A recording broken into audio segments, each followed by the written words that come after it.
Netflix stock has had a wild ride, but the real question is simple. What is this company actually selling? Netflix started as a DVD by mail business. Instead of driving to a video store, you picked a movie online and it showed up at your door.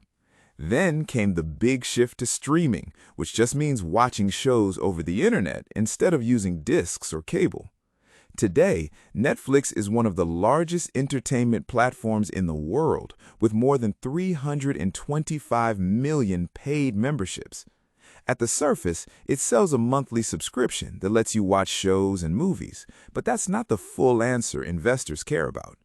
What Netflix is really selling is a habit. The goal is to become the app you open by default when you want to relax.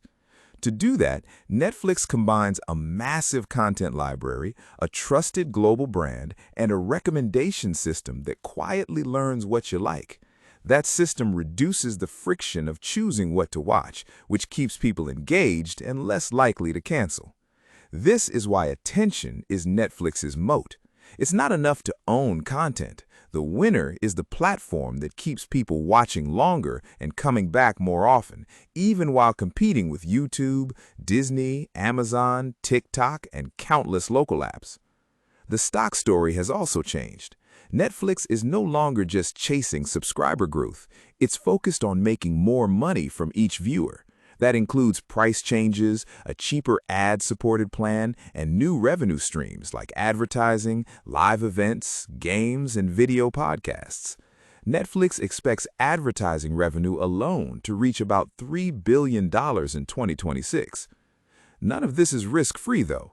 Content is expensive, hit shows are hard to repeat, and subscribers can leave quickly if prices feel wrong. So the real question is not whether Netflix can make shows, it's whether Netflix can remain the default entertainment app, or whether attention slowly drifts somewhere else. I am not a financial advisor, and this is not financial advice.